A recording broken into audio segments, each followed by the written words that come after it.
This segment of News 25 is brought to you by Valley Electric and its family of companies focused on serving our members. We're better together.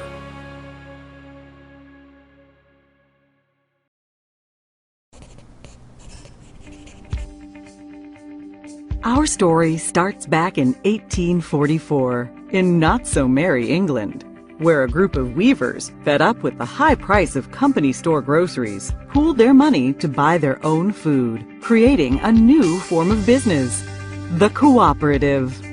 The idea caught on. Here in the U.S., President Roosevelt gave electric cooperatives a jump-start with the founding of the Rural Electrification Administration, the REA, telling American farmers and ranchers, if you want electricity, you can do it yourselves. And they did. Rural men and women quickly began scraping together the $5 needed for membership and equity in the co-op. Up went the poles and wire and lines to bring rural folks what they so desperately needed: power. Soon, electric cooperatives popped up all across the country, transforming the way of life in rural America. Today, there are more than 900 electric co-ops in the U.S., bringing electricity to some 42 million Americans. So how do cooperatives work? First off, cooperatives are not for profit. Money comes in from members when they pay their electric bills. Money goes out to pay co-op expenses. A little bit is set aside for emergencies and the future. Any leftover is returned to members. Pretty sweet, huh? But it's not just about the money. Co-ops exist only to serve their members. They have a unique set of cooperative principles. All may join, regardless of race or gender or creed. That's the first principle of cooperatives: voluntary and open membership. Members vote for their directors to lead their co-op. They vote yay or nay on big issues.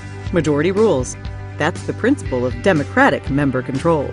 Everyone pays a little money to become a member. An owner.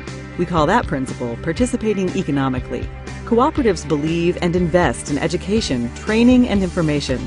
That makes them smart and sets them apart. Cooperatives stand on their own two legs. Decisions are made locally for local people. We call that principle autonomy and independence. But cooperatives also work together. They join forces to restore outages after storms, get financing, do research, and speak up in the halls of government. We call this hallowed principle cooperation among cooperatives. It's what makes us strong. And co-ops have a heart, a big heart. They help kids and industries and communities to grow. They give to hospitals and fire stations, ballparks and businesses. Cooperatives deeply demonstrate this principle: concern for community. Community's a cool concept. Communities are just groups of people. And that is the cooperative's secret ingredient. It's the dedicated people who work day in and day out to provide reliable and affordable power. It's the elected people who shape the policies and tackle the big issues. For the most important group of people, the members. Members, the whole reason cooperatives exist. Now that's the cooperative difference. And that's the cooperative advantage. Brought to you by the passionate people of NRECA.